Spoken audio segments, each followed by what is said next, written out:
Good evening, ladies and gentlemen. I'm meadsy69. Welcome back to some Hold My Beer, some clutch. We're going to watch some clutches now. We have two replays for you today. One in the T22 medium and one in the E3, the T110 E3, a tank I absolutely love. The E3 is amazing with the speed boost and the buff that it got well, a while ago now. With the speed, it got a better speed. It's just a fantastic tank. Obviously with the armor profile as well, it really is a truly amazing tank. Now this game we are going to watch Clover, and he's actually gone to the medium side, which is well, you don't see it often. You don't see a TD like this going the left side on this map that often. But with the enemy only having one medium tank and one light tank, it might not be a bad decision to go this way. So straight up, he spots the Peugeot 65, gets a nice shot in on the Peugeot. Now at the moment, you can see if you look at the mini map, the heavy tanks and a TD are spotted sort of around the middle, and he is now spotted. So he's going to have a look around. He's going to see what is around that area, and you can see all three TDs are around that area, and there is the Vickers light. So I love that he's just waiting for his opportunity. He's seeing what is what's available. You can see the grill there. He's going to try and get the HE shot that just misses that the grill, and he is now spotted. So there's a lot of tanks around this kind of area, so he can risk going for the Vickers and obviously the Peugeot, and he's unlucky shot there on the Peugeot, but he does run the risk of getting shot from the side if he does cross. And of course, if he goes for the Peugeot, he's going to have the Vickers he's going to have some side shots. So at the minute, he is just holding back.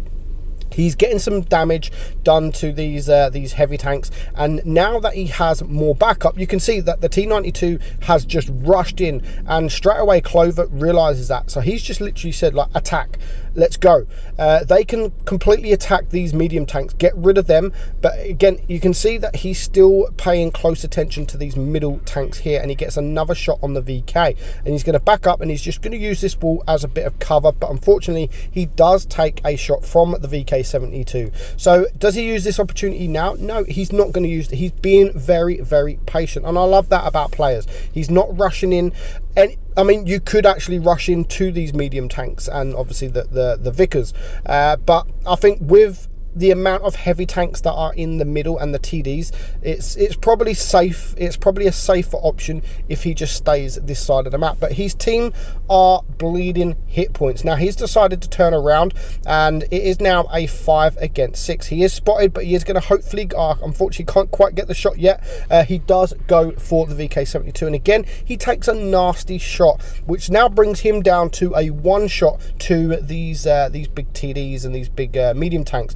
Unfortunately, can't quite get the shot on the Vickers there. Now the T92 is going for the Vickers, and you can see him running away. So hopefully he can drag the Vickers out, which is exactly what he does do. The enemy are capping B, and I love the fact that he's still looking around. He's still looking what he can do. There goes the grill on his team. So it is now a 4 versus 6. So it's still a lot of work to do, and he has to pay very attention to that grill. And he does get a nice bounce from the Jag Tiger, and that was a very, very lucky shot to get into that guy. Now if he can reload, if this Kranvagn just can stay here for a little bit, he is going to get a lovely HE shot into the rear of him, and he does exactly that, and a nice amount of damage. So it's now a 3 versus 6.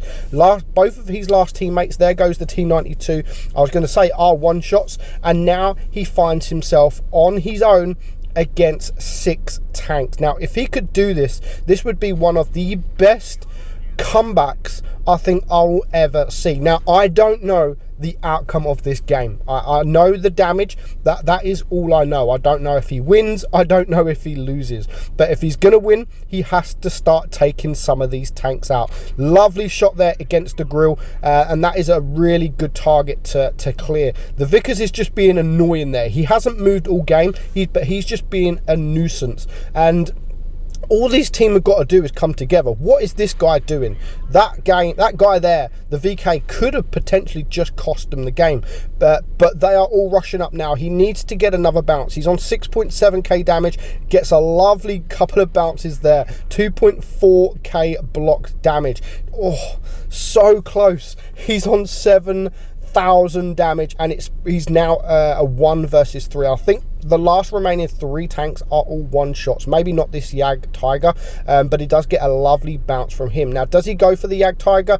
Yes, he does. So now as you can see, all 3 of these tanks are one shots. He's bounced 3.2k damage. He needs to get himself into a position where, I mean, the position he's at now, the tanks can come either left or right or even in front of him. So he knows that. He knows that, and he's now getting himself into a position where they are unable to do that. And you can see the Vickers went to flank around, but he kind of read what the Vickers was doing, and he does manage to sort of get into that position now where he's in. The Vickers is not really a danger to him. But this is where they should be all pushing together. One of them, maybe even the Yag Tiger, should sit there and think, right, okay, guys, I'm going to push. And even now, he's just shot. This Kranwagen is fully reloaded. I haven't seen him shoot. He should be rushing this guy. But no, he decides to go a different way. Now, the E3 is reloaded. Yes, he does take out the Yag Tiger now to bring it down to a 1 versus 1. Can he do it? Is he going to get around this corner in time? He needs to hurry up and turn. 2 seconds left. Can he do it? Can he do it? Wow, what a bounce there right at the end. What a bounce. 4,000 blocked damage, and he ends on 8,600 damage. Top Gun, high caliber. He gets the Pools medal as well for killing 6. He gets the steel wall, and he gets a well-deserved 1 versus 6 Kolobanov. Now, there is no medal for a 1 versus 6, but I mean, I think they should do another medal. You get a Kolobanov for a 1 versus 3, but a 1 versus 6, that is something else. Absolutely amazing game there from Clover. Wow, one of the best battles, I think, and one of the best E3 battles I've ever seen, and definitely one of the best comebacks I have ever seen.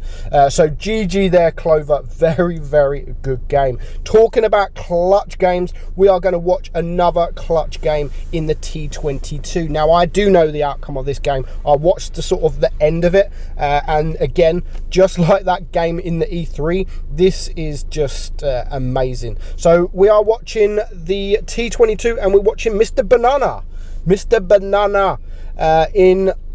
Banana reloaded on Castilla. So this game, I mean, good matchup, to be fair. Good matchup for him. There is I don't really like this map when there's a lot of TDs, and 3 TDs is a bit, you know, you don't know where they're going to be. They could be all over the place. So coming this side of the map, he could be up against 1 medium tank, which is, what is that medium tank? It is the T62A. So not a tank you want to come up against on your own. But at the minute, there's the T62 spotted in the middle. So he should be sitting here, and as no one has come around this side of the map, he should just be sitting here and farming damage from these heavies. Nice ammo rack damage there on the E5. He's not going to get spotted because there is no one around. I mean, the closest tank to him is the E5. So this is a good position. I absolutely love this position when there is no one attacking you. But of course, there's only 1 TD spotted at the moment, so he has to pay, or there's another one. So there's now only 1 TD that isn't spotted. These guys are just going to go forward. Now, the problem with this map, and when you're in this kind of position, is when your heavy tanks are unable to hold that hill, because then you have to move. Where currently, if his heavy tanks are able to keep them where they are, he can just absolutely farm some damage without getting spotted. You can see they are being rushed. The whole team, the red team, fair play. Like, they are rushing these heavy tanks, and they are, I mean, they're destroying it. It's 4 against 6 at the moment. So our guy, Banana, has managed to farm sort of 2.3k damage, and you can see the other 3 tanks, that's still in spawn. Like maybe if they was in the TD positions, God knows what this light tank is doing. Is he AFK? I'm no idea. But there goes the object 268. So it is now a 4 versus 5. The E3 is now going to spot the T22, but of course the E3, he's a great clan from the Reckham clan. He's ignoring the T62, the T22 at the moment, and he's going for the tanks with his teammates. So they're all rushing together. They are all focusing together, which is great play from the enemy team. But now our guy is gonna, again, I don't know what this E5 is doing. I think he's just trying to get out of the way, and he's, well, yeah, sorry, I didn't see that right. I didn't see the E4 there. So that's what he was doing. He was getting away from the E4. So now, if you watched my video before with the most, the meanest position in the game, our T22 now is going to get in that position, and this is where he's going to sing, because it's a 1 versus 4. Surely in this kind of position, when you're a 1 versus 4, and they are full hit points. I mean, there's quite a few hit points left.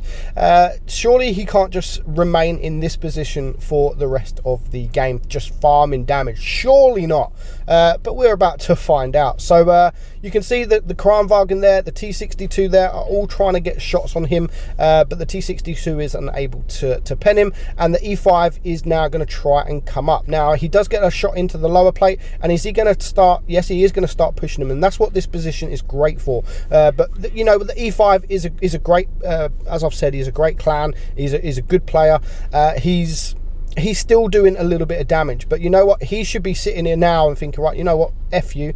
I'm just going to go and cap, because coming up against the T22 with the DPM he's got is not great when he's in this kind of position, especially now when you're a one-shot. He is still trying to attack him. You know, like, I expected better from this E5, and especially now as he is pushing up, he's got the DPM over this E5, so he's going to try and take care of him with the HE. He's just bouncing everywhere, you know. Now the T62 is there. He's got better hit points than the T62. He's got roughly the same DPM, and he manages to take him out for his second kill as well. So it's now a 1 versus 2, and there's the Kranwagen. At the moment, we don't know where the grill is. This position is such a meme. It really is such a meme. Surely, just surely, the Kranwagen is not going to do what these guys have just failed in doing. But of course, he's going to back up. Nice heat shot. Of course, he does have to shoot heat into the turret of the Kranwagen. Now, the Kranwagen, what these guys should be doing, especially the grill. Where is the grill's going to come up now? Especially the grill. I mean, that was a bit bad from our guy there. He didn't really need to take that shot. The grill should be capping the base right now. The grill's a lot of hit points. He's got a lot of hit points left, and our T22 is a one-shot. So if he's not going to cap the base, maybe he should be going up the hill to the right of him and just splash him with HE. You'll be able, if you can get high up, you will be able to splash this guy with HE. Don't try and get into this position. You can already see the tanks that have failed to do so, and they continue to carry on trying to get into this position. Like, okay, now it is a bit too late for them to cap, but what are they doing? It's so funny. What are they doing? Just get high up. Just get high up. They've even resulted in shooting HE. I mean, 1,000 block damage there just from the Kranwagen is absolutely, it's special. It really is special. And he's still remaining in this position. Good game. We have 2 biggest bots. I mean, it's not 2. There was a bit more than 2. And again, another bounce there. So the grill had a shot. The grill had a shot and he bounced it. Why? Shoot HE. You've got a big gun. Shoot HE. And again he bounces. Why is no one shooting HE? This really annoys me. It really frustrates me. He has got a big gun that does 600. And again, are you fucking kidding me? 3 bounces. What are you doing, Grill? What are you doing? This is incredible. This is just so funny. This could go into World of Dummies because they are so special. Surely he's not going to get another. I've seen it all. I really have seen it all. That isn't even the tank. This isn't even the tank being OP. This is the players that he's come up against. Nearly 6,000 block damage. 6,000. And most of that came when he was a one-shot. Absolutely incredible. And of course he ends with 8,800 damage, top gun, high caliber. He gets the sniper medal. Of course he was getting the shots from the other side of the map. Of course he gets the steel wool, and he gets the Kolobanov. Now let me just get, I'm going for 42% win rate for this grill. What is it? 44. I was close. I was very close. What other tanks did we have here? The T62. He could have done better, 44%. Again, nothing special. The Kranwagen, he did really well leading until the end there. He should have done a bit better as well. The Requiem guy, decent player, fair enough, he is a reroll. He should have done better. I can understand that now. This is the newbie matchmaking, but come on. 3 of his team did 0. That should have not happened. That game should have not happened. But there we go. We have it. I've seen it all. Hope you enjoyed it, guys, as much as I did. I'm meadsy69, and I'll catch you all soon. Bye-bye.